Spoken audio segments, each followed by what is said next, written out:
Hello everyone.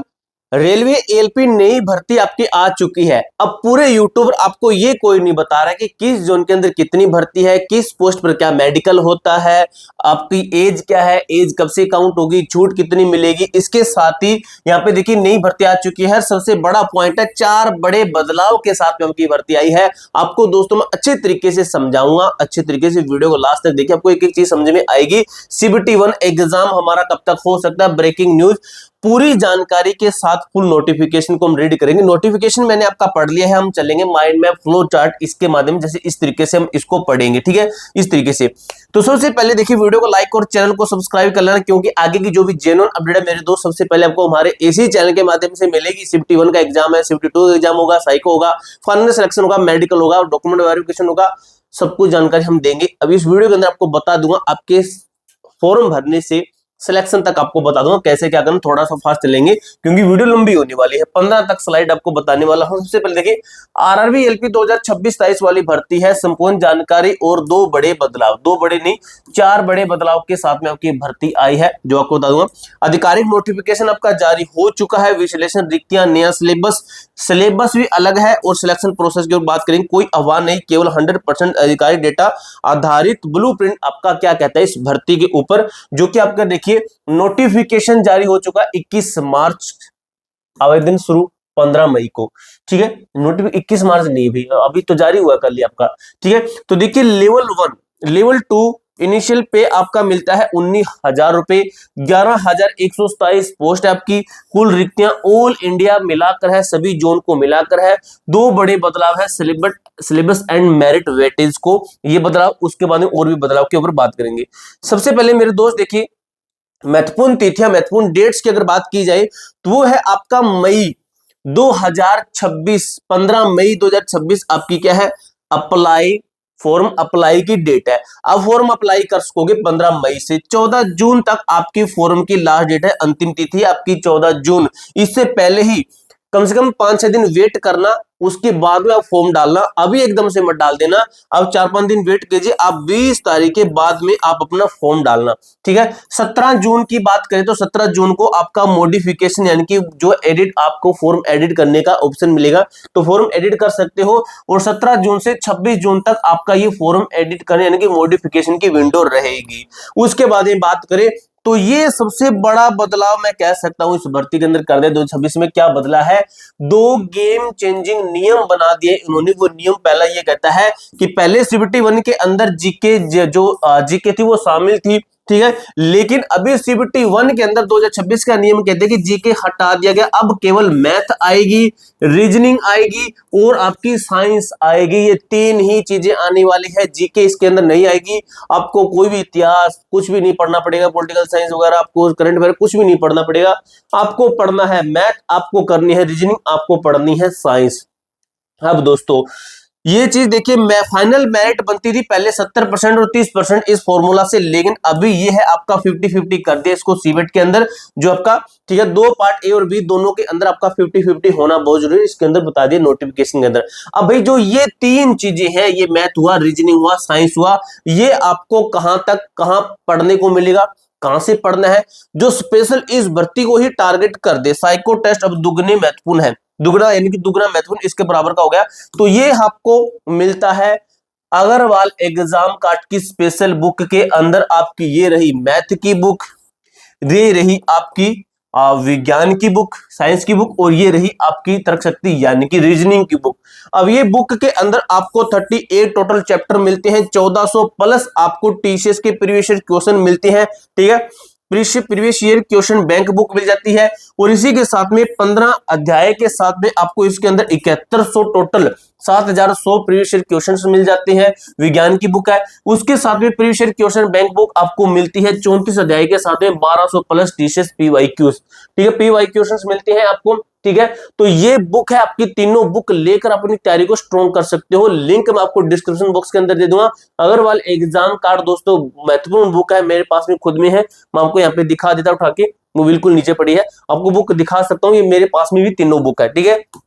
अब देखिए ये साइको जो टेस्ट है ना, लिंक आपको डिस्क्रिप्शन बॉक्स के अंदर दे दूंगा बुक का मैं आपको, ठीक है। ये साइको टेस्ट अब दुगने महत्वपूर्ण आपका हो गया है। उसके बाद में अगर बात की जाए तो आपका क्या है, आयु सीमा 18 से 23 साल वाला बच्चा अप्लाई कर सकता है। और एज काउंट कब से होगी, 2 जुलाई 1996, ठीक है, ये आपकी एज काउंट होगी।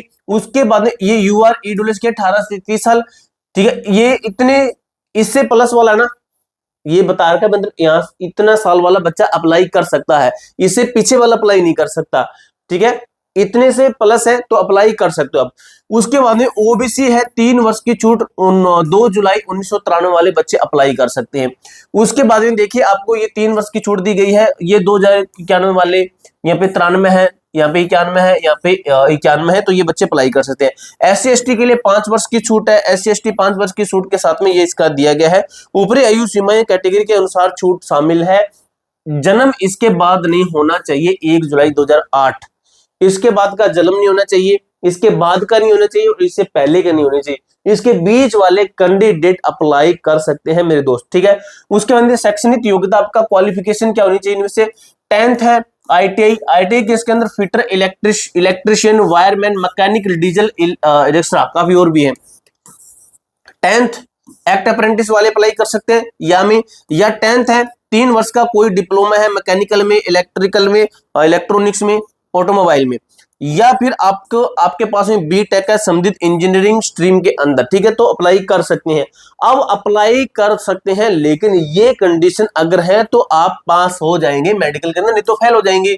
मेडिकल स्टैंडर्ड क्या कहता है, जो आपका दृष्टि विजन है, आई विजन है, दोनों आंखों का मांगा गया 6/6 का, क्योंकि असिस्टेंट लोको पायलट की पोस्ट आपकी कठोर नियम है, बिना चश्मे के, विदाउट ग्लासेस, चश्मा आई ग्लासेस बिल्कुल मान्य नहीं है। हाँ, लेसिक जो सर्जरी होती है वो आपकी मान्य इसके अंदर नहीं है, ये भी बता दें, लेसिक सर्जरी भी मान्य नहीं है।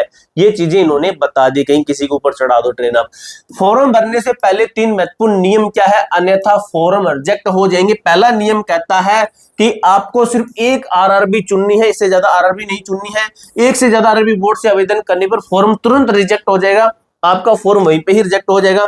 नियम 2 कहता है 1 अप्रैल 2026 के बाद और फॉर्म की अंतिम तिथि जो सर्टिफिकेट 14 जून से पहले का बना होना चाहिए। ओबीसी का जो सर्टिफिकेट है ना, ये इन्होंने बोल दिया है 1 अप्रैल 2026 के बाद, ठीक है, और 14 जून 2026 से पहले का बना होना चाहिए, ये इसके अंदर बता दिया। आप अपना बनवा लेना, अभी बनवा के आप इसके अंदर अप्लाई कर सकते हो। नियम 3 कहता है ईडब्ल्यूएस का जो सर्टिफिकेट होता है वित्तीय वर्ष फाइनेंस ईयर यानी कि 2025-26 का होना चाहिए। उसके बाद आवेदन शुल्क 500 रुपए रहेगा, लेकिन देखिए CBT 1 एग्जाम देने पर 400 रुपए रिफंड होंगे। अगर SC ST फीमेल है वो देते हैं तो उनको 250 रुपए यानी कि पूरा रिफंड आपको मिलेगा, ठीक है। ये फीमेल का फीस है, ठीक, इनको ये इतनी इनकी फीस है, इनको पूरा रिफंड मिलेगा। ये इनकी इतनी फीस है, इनको इतने रुपए रिफंड मिलेंगे, ठीक है। तो ये बता दिया है। अब देखिए सिलेक्शन प्रोसेस क्या है, द रिक्रूटमेंट जो है पाइपलाइन यानी कि प्रोसेस क्या कहता है। पहले सबसे पहले होगी छंटनी प्रक्रिया, केवल क्वालिफाइंग नेचर है, आपको CBT 1 पास करना है। फिर उसके बाद में 15 गुना अभ्यर्थियों को इसके अंदर लिया जाएगा, 15 गुना अभ्यर्थी इसके अंदर पार्ट ए के अंदर मेरिट के लिए, part B qualifying, part A merit के लिए, पार्ट बी क्वालिफाइंग, और पार्ट ए है इसके बेस पर आपका सिलेक्शन होगा, इसी के बेस पर आप फोटो बनेंगे। उसके अंदर 8 गुना अभ्यर्थियों का सीबेट होगा, ठीक है। साइको टेस्ट होता है ये वाला सीबेट यानी कि साइको टेस्ट होता है 8 गुना अभ्यर्थियों का, 8 गुना कैंडिडेट को आगे भेजते हैं, यहाँ पर 15 गुना कैंडिडेट को आगे भेजते हैं। उसके बाद में डॉक्यूमेंट वेरिफिकेशन होता है आपका 50%, यहाँ पे क्या लिखा, डॉक्यूमेंट वेरिफिकेशन के साथ 50% सीबेट 2 और 50% सीबेट मेरिट, इसके आधार पर आपकी मेरिट बनती है, बताया गया। उसके बाद में आपका नेक्स्ट प्रोसेस रहता है मेडिकल, जो कि A1 स्टैंडर्ड का होना चाहिए, जो कि आपको मैंने पहले बता दिया है।